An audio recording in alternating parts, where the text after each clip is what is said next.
Week 5 is on the horizon, and today we're breaking down 5 trade targets to go after, a couple of sell highs as well. We got some running backs, we got some wide receivers. Let's get right into it, Danny, with a kind of a reissue. And first, before we get into this first guy, Lad McConkey still a good buy low. Brian Thomas Jr. still a good buy low. There's a couple of other guys, if you want to shout anybody out that we've talked about in weeks past. I think Drake London's even a decent buy high right now because we saw that first good game come from Drake London. I think that'll continue, but if you have anybody else, you can shout them out before we get into Saquon here. Yeah, glad you mentioned Drake London too. It does look like Michael Penix bounced back, which maybe could have been a cause for concern. Had that bad game against the Panthers, obviously bounced back against Washington. We have more of a sample size, of him being better than him just being a complete train wreck. So if he's going to be even an average, slightly below average quarterback, Drake London is just such an alpha in that offense. So like that call in terms of other buy lows right now, Rashee Rice, I talked about last week. He still has 2 weeks on a suspension. I have him wide receiver 11 rest of the season. And I have a feeling that as soon as he gets announced and he's ready to play on the field, we're talking about a guy we could be talking about where JSN, where, Justin Jefferson, that type of range is, because the Chiefs need ready-made pass targets. And I talked about him last week in depth, but if you can get him 70 cents, 80 cents on the dollar right now, wide receiver 15 to 18 price tag, I would be buying Rashee Rice heavily. Yeah, for sure. So let's get into the first guy. I talked about him last week. You're kind of reissuing it, even though, he had a decent game against the Buccaneers. It was a bad matchup. He finds the end zone to kind of save his day. But Saquon Barkley is somebody that you have listed here as a buy. So why are we talking about him again? What is the point?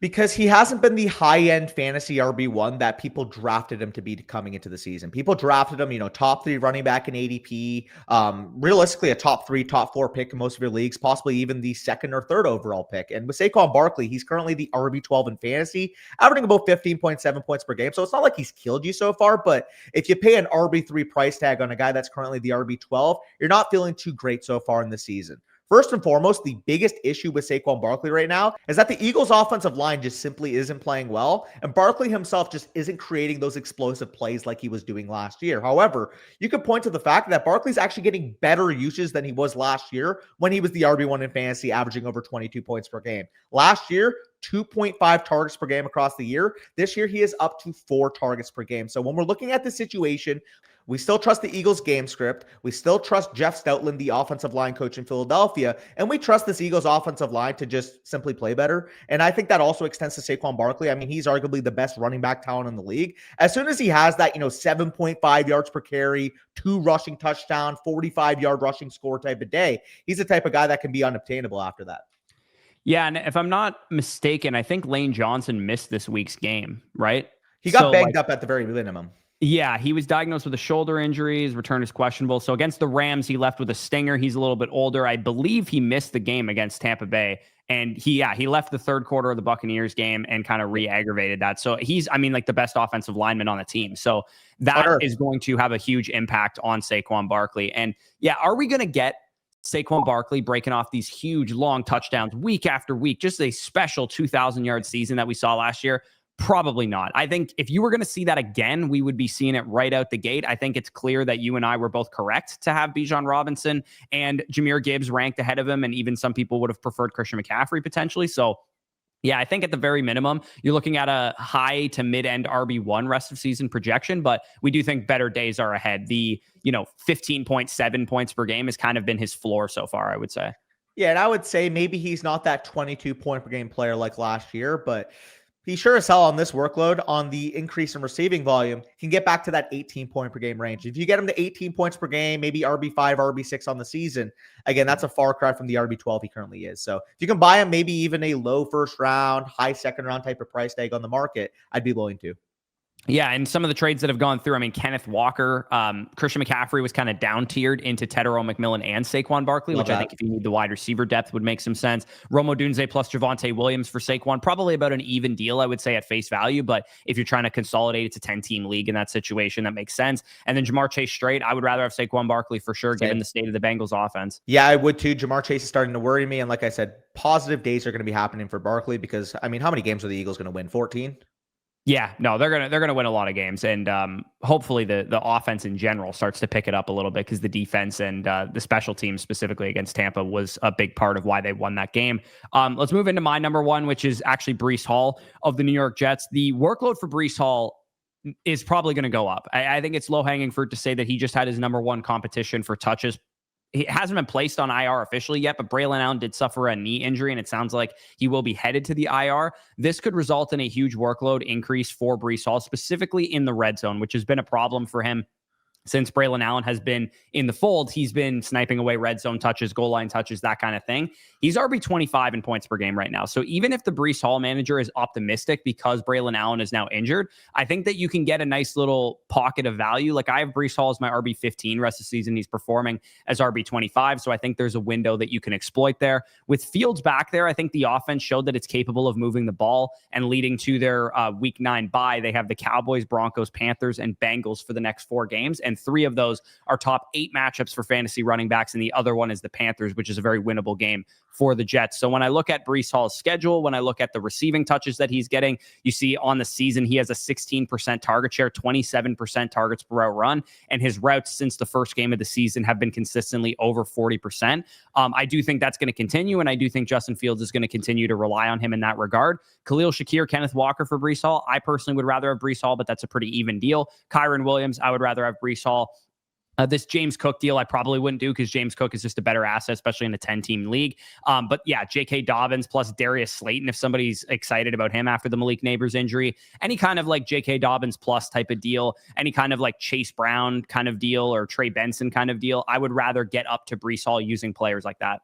Yeah, I agree with you in premise. Again, specifically on the Kenneth Walker deal, I definitely would rather have Walker because I have him ranked up straight up over Breece Hall. And I do think Shakir, I mean, if you're getting a plus on a guy I have ranked higher, obviously you take that. But aside from that, yeah, I mean, if you can get him for Kyron Williams losing work to Blake Corum, Kyron Williams not even the most efficient player overall. So if he's going to start losing work, if it's going to be more of a 65-35 type of situation rather than that, 75-80% lean to Kyron, I definitely would prefer Breece Hall in that instance. Because yeah, Breece Hall, he'll probably lose more snaps to Isaiah Davis moving forward. Like I think this situation will still operate in terms of a partial committee. However, with that being said, even if you're getting 65 to 70% of the work, you're getting the full stranglehold on the receiving opportunity. And again, Breece Hall's the type of running back that can break big plays from anywhere on the field.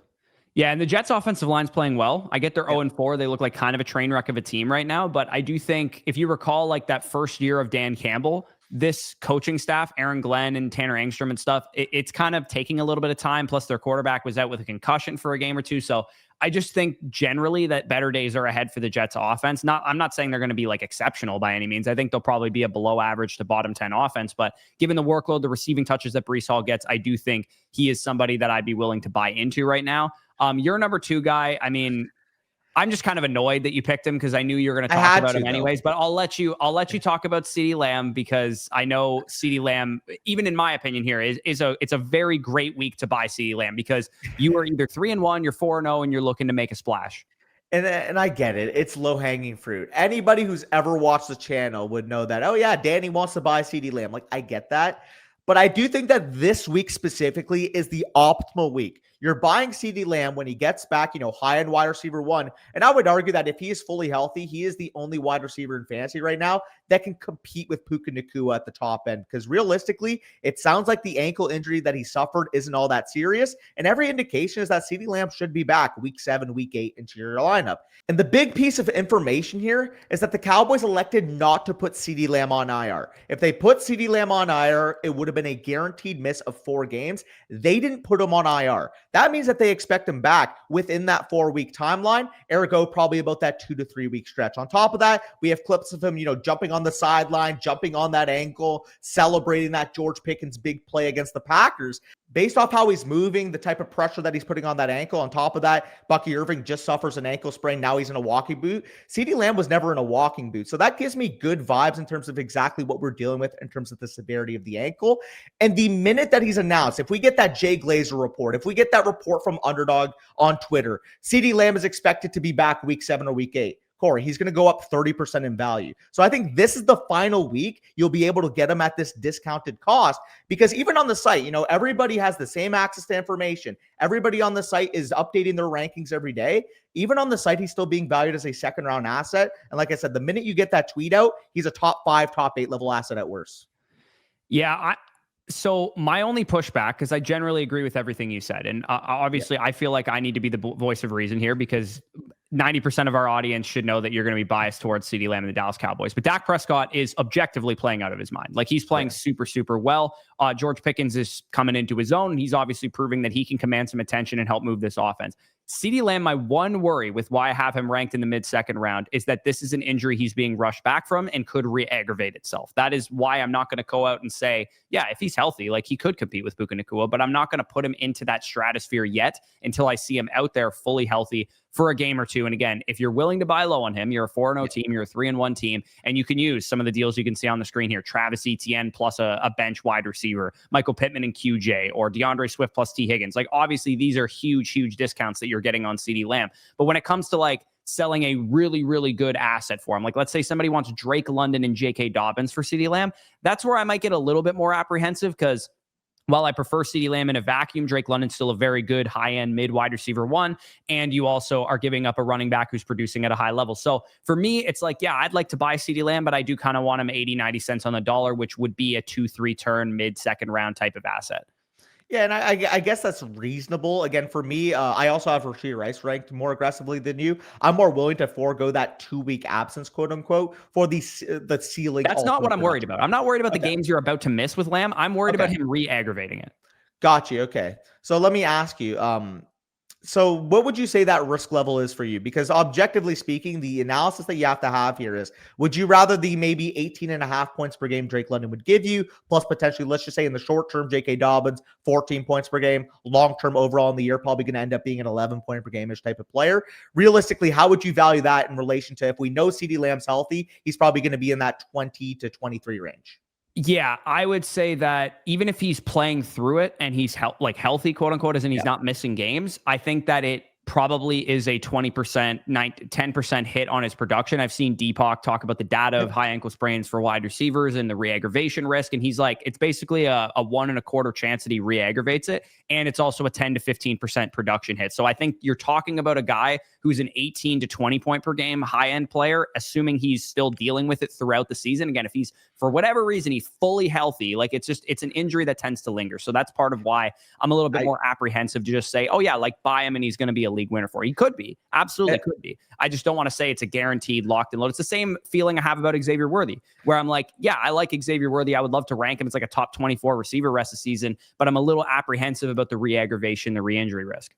Yeah, I would say 18 to 20 points per game would be the median at worst, in my opinion.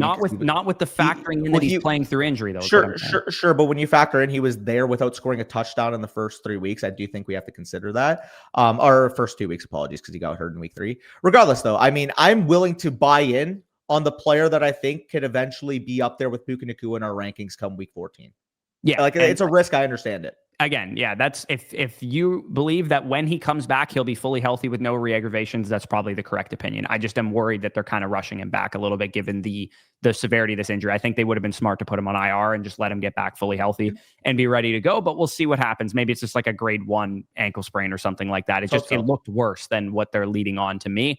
My number 2 option that I'm buying low on right now, to me, this is like the prototypical buy low. Like, you're following the usage, you're looking at better days ahead as a result of it. And that's Tetairoa McMillan for me, because I look at a receiver who in the month of September, I didn't expect to have an excellent month. And I would say generally 11.5 fantasy points per game is not a great month. As a result, though, of dominant usage, a target stranglehold of this team, and so many, as a Tetairoa McMillan manager in my home league, near misses. Like, legitimately, this guy has had a couple of opportunities for 40-plus yard touchdowns. And I do think that's bound to correct itself, A, because he's a rookie and rookies tend to get better as the season goes along, and B, because I think the offense will start to play a little bit better. If you told me in the month of August when we were drafting teams that Tetairoa McMillan in the month of September was going to feature a 91% route participation, a 25% target share, 41% of the team's air yards, 27% of the end zone targets, a 38% target share on 3rd and 4th down, 15th highest graded wide receiver per PFF,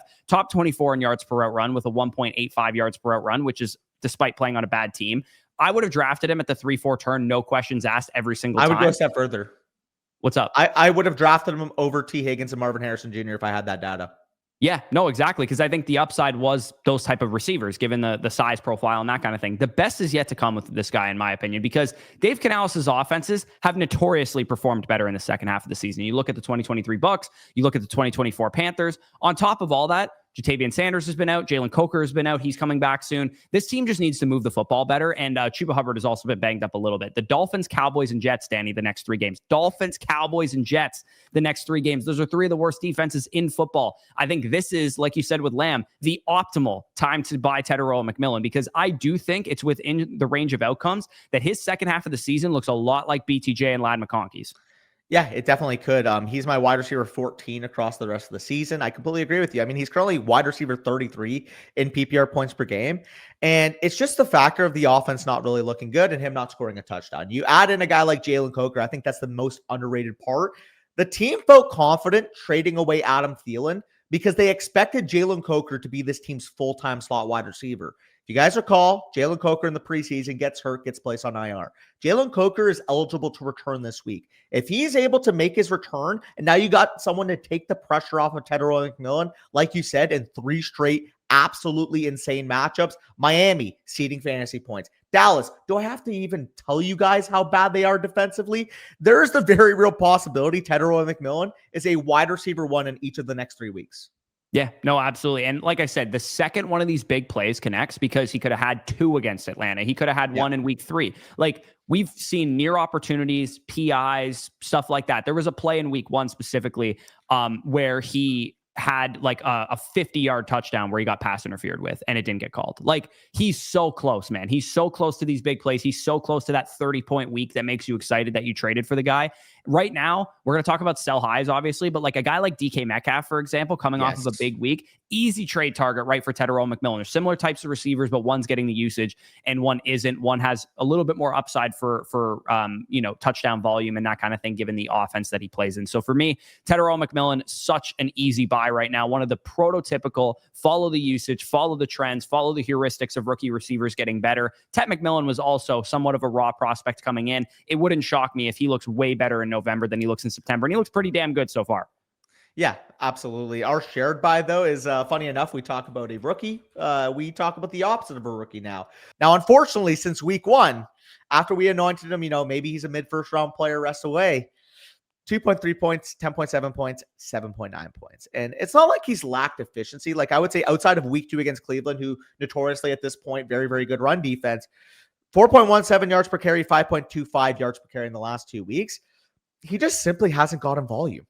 Yeah, and on top of that, you have Lamar Jackson potentially out for the next 2 games. Like, I do think that we're getting the best buy low opportunity on Derrick Henry. Like, if you can get him, like you can see on the screen right now, for like Javonte Williams, for Brian Thomas Jr. plus, for Isaiah Pacheco. I mean, that one's just ridiculous. That one's unserious. But Keenan Allen plus, I think, is a reasonable deal that some people are going to be able to do. Javonte and Keenan, that type of thing. The other thing about Derrick Henry is this, man.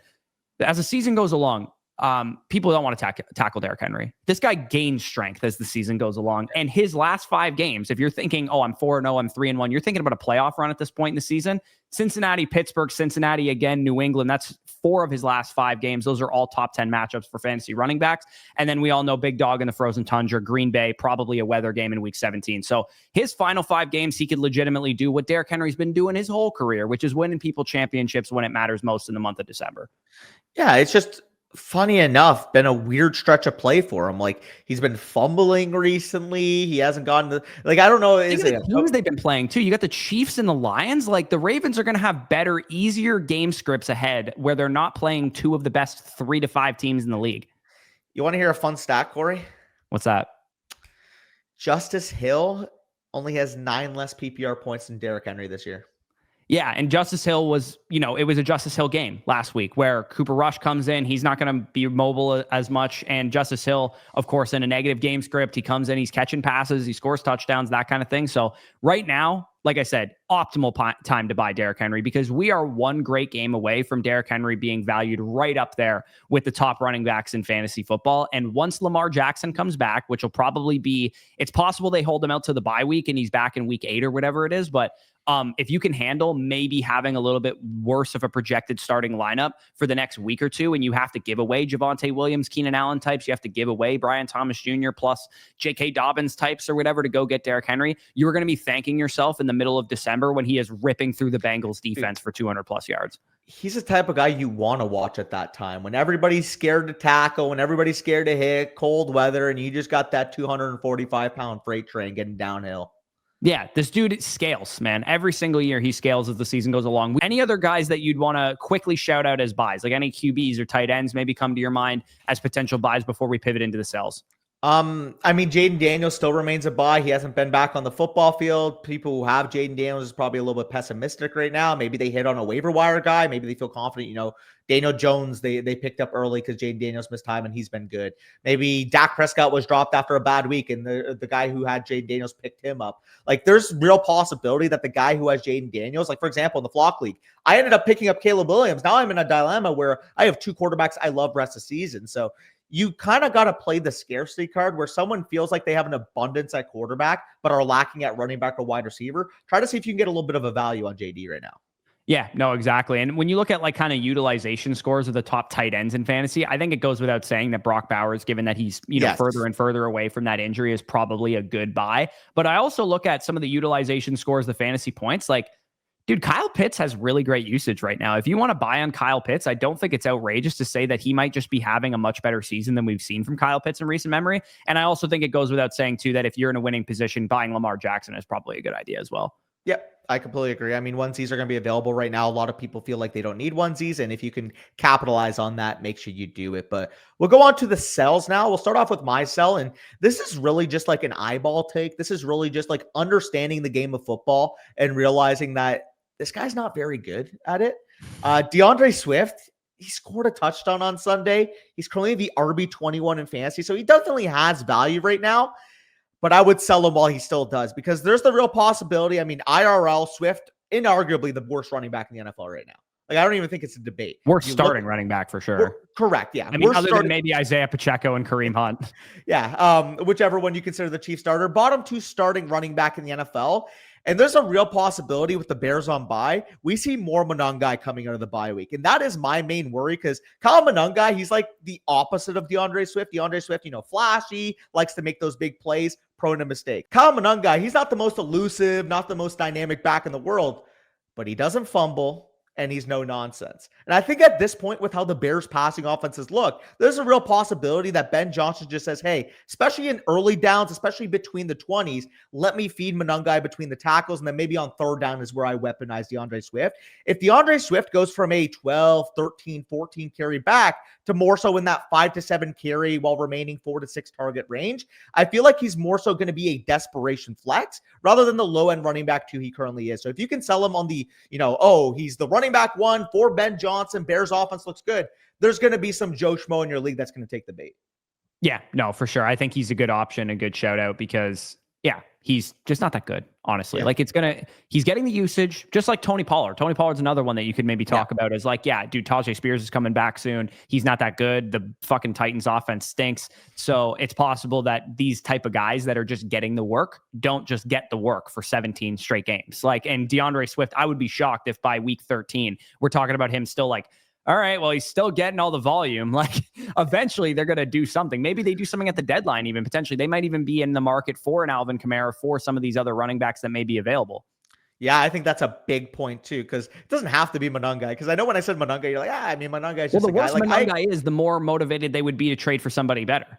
And that's a fair point, too, because ultimately speaking, if you're getting 2.9 yards per carry, 3.2 yards per carry from your ground game, I mean, Kamara's not the most efficient back in the world, but I'm sure he'll give you at least 3.8 to 4.1. Yeah, dude, in a Ben Johnson offense, I wouldn't be shocked if Kamara won people leagues, man. Like, if they trade significant capital for him to be the starter or whatever, let's get Alvin Kamara the fuck out of New Orleans, because I actually really like Alvin Kamara and I hate New Orleans. So I would like to root for Alvin Kamara for the first time in my life. Dude, he's just got the aesthetic, man. The 41, the dreads, like the way he runs, man. Like, it's fun to root for that guy, especially when he's on a good team. Yeah, for sure. So moving into DK Metcalf, who in my opinion is one of the most obvious sell highs in all of fantasy. His usage right now is no different than we expected it to be. It's top 36, top 30 wide receiver usage. He has right now on the season a 23% target share, 20% targets per out run. His metrics are solid. You definitely like that you have DK Metcalf as a depth wide receiver or whatever, but don't get it twisted here. He's wide receiver 17 in points per game, and a lot of that came on a blown coverage touchdown that he had against Minnesota in Ireland this past week, and he posts a top 7 game. So when you have a guy like DK Metcalf, who is a spike week king, who is going to be a little bit more volatile, and in his other 3 games was like 12 fantasy points, you should probably be looking to sell high on a guy like that. The usage stayed the same. He's on a bottom 10 offense.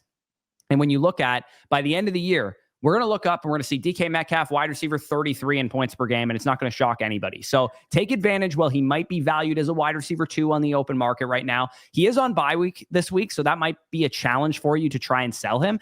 But it is possible that if you're in a winning position, let's say you're 4-0 or you're 3-1, and you eat a week of DK Metcalf being on bye, that you can even use that as a selling point to a team that needs wins. You can be like, hey, he's already at his bye. I'll buy low on Rashee Rice from you because Rashee Rice is still not on the field. Or I'll buy low on CeeDee Lamb from you because CeeDee Lamb is still not on the field. You can sell the fact that he's already had his bye if you're willing to eat DK Metcalf for another week. Yeah, pause to eating DK Metcalf for another week, but all jokes aside, 135 receiving yards in the first 3 games this year, 126 in that isolated game against Minnesota. So 9 total yards more in the first 3 games than he had solely in week 4. He's the definition of a sell high at this point. And also when you look at the fact that, 209 of his seasonal 261 yards came in 2 of the games, 52 of his yards came in the other 2. So yeah, I guess you know what you're getting, a boom bust wide receiver, but I'll tell you what, the booms aren't going to be 5 for 126 and a touchdown every week. Yeah, no, like using DK Metcalf and getting somebody with a better projectable workload, like a Breece Hall, like you can see in this trade, a Chris Olave at wide receiver. Maybe you can use him to buy low on a Jamar Chase, a CeeDee Lamb, a Rashee Rice, somebody that's a little bit more of a higher end talent that we talked about there. Those are the types of deals I'm using to trade away DK Metcalf. But again, if you're in a position where people don't want to trade for him because he's on bye, you could probably eat a week of DK Metcalf and then go into week 6 trying to sell him. So Jordan Mason's the last guy that we have to talk about here. Pretty straightforward. I mean, since taking over the job, he's RB14 in points per game. People who need wins right now, if you're a 4-0 team or a 3-1 team or even a 2-2 team, and you go to the 0-4 teams of your league, to the 1-3 teams of your league, and you say, hey, Jordan Mason's getting a great workload for the next couple of weeks, you need wins, so on and so forth, you can use a guy like Jordan Mason to buy low on a Zay Flowers, who is going to be without Lamar Jackson for the next couple of games. You can use Jordan Mason to buy low on Trevion Henderson, who's still not getting the workload at this point in time. The next 3 games for the Vikings: Browns, bye week, Eagles, Chargers, over the next 4 games or the next 4 weeks. Aaron Jones is eligible to come back off of IR after the Eagles game. So he's got the Eagles and Browns as his next 2 games that he's going to be playing against for his big workload games. And then Aaron Jones is eligible to come back for the Chargers game if possible. So I would use the spike that he has in value right now to try and tier up. Detroit in week 9 as well. Detroit, one of the best defenses in terms of run defense EPA per play. So, yeah, it hasn't been smooth sledding. I mean, you would have wanted a little bit more from Pittsburgh ideally, but at least if you had Jordan Mason, you got that week against Cincinnati. He still has, he's the bell cow running back. Like, that's kind of the sentiment on him. If you can sell him on that, you absolutely should. Top 20 level valuation, top 22 level valuation, I'd be willing to sell Jordan Mason. I currently have him around, I believe, RB26 rest of the season. Because also part of it too, that's maybe under the radar, Xavier Scott actually got some of the third down work. Yeah, his workload as a receiver was something that we expected to see more of with Aaron Jones out of the lineup. So the fact that Jordan Mason is not a 70-80% bell cow, he's still generally just an early down guy with a little bit of receiving appeal. That's something that maybe needs to factor into Jordan Mason's price tag. Like, I personally, for rest of season, I would rather have Cam Scatterbo. I would rather have Trevion Henderson. I would rather have Chase Brown. I would rather have J.K. Dobbins. I would rather have Jalen Warren, assuming he comes back healthy. I would rather have David Montgomery, even potentially. So Jordan Mason, again, still a short-term play. You could even potentially talk me into getting like Woody Marks plus for Jordan Mason right now. I'm 1 week away from ranking Woody Marks above him. Yeah. So if you're looking at a team, if you're a 3-1 team with Jordan Mason, a 4-0 team with Jordan Mason, and you can sell Jordan Mason to an 0-4 team in your league or a 1-3 team in your league, Jordan Mason has a top 15 production the last 2 games, and Aaron Jones is still out, which means people will probably be really interested in buying him. Also, apologies. I said Xavier Scott. Shout out Xavier, though. 8 targets, 6 catches. But if you have Jordan Mason, you probably didn't like seeing that. No, you probably didn't. And the Vikings also, by the time you can convince somebody, hey, maybe JJ McCarthy comes back soon, like there's selling points to selling off Jordan Mason and going after some other guys. So those were our trade targets. We gave you some reissues. We gave you 5 more guys that we're talking about. Any other like reissue sell highs? I mean, Deebo Samuel is still a good sell high right now, given that Terry McLaurin will be coming back at some point. I think Keenan Allen and QJ are still good sell highs. I'm not going to sit here and say that Ladd McConkey is going to be the like go-to alpha going forward, because as we talked about on Monday's video, we actually do prefer QJ at this moment rest of season to Ladd McConkey. But I still think if you're going to use QJ to go buy Rashee Rice or CeeDee Lamb or something, then that's a good idea. Keenan Allen. I mean, if we look at running back, maybe we name a couple names. I mean, Josh Jacobs has a bye week, but maybe like coming out of the bye, like you said, if you're a 4-0 team and you can eat the bye week and then just say, hey, listen, like you're 1-4, you're 2-3. Look how good Josh Jacobs is, 32 points before the bye. Like you might be able to get him for even an up tier simply for a guy that still has his bye week remaining. Yeah, I think it's probably worth shouting out Cam Scatterbo right now is getting the work, but what happens when Tracy comes back as well? And same with Tony Pollard too. What happens when Spears comes back? I think that it's possible that they would split the touches a little bit more than what they've been doing so far. So those are our trade targets. Again, if you guys want to use our trade calculator, it's totally free to do so. The trade finder you guys saw on display here, that is also free to use. Of course, when you're a site subscriber on flockfantasy.com, you can also get our opinion on your trades. You can put into the trade calculator, I'm in a 10-team redraft, 1 quarterback, tight end premium, whatever settings you have, and the trade calculator will adjust to your specific settings, and you can put in my specific rankings or Danny's specific rankings or Mason's specific rankings or the expert rankings overall. If you trust all of our opinions, the trade calculator, one of the best tools out there because it is the only one on the entire market that adjusts to your specific league settings. And of course, values those hammers the way that you can. You can't put in 6 assets to get Bijan Robinson in our trade calculator and try and fool it. It'll tell you that Bijan's still the best asset in the deal and that you should be taking Bijan every single time. So if that interests you guys, check that out. That'll be linked down below in the pinned comment and in the description. And of course, make sure that you are checking out Underdog. We're doing pick'ems all week, every single Thursday, Monday, Sunday night game, Sunday main slate. We're ripping pick'ems every single time. So definitely check those out if you are interested as well. But with that being said, peace out. And we'll talk to you soon.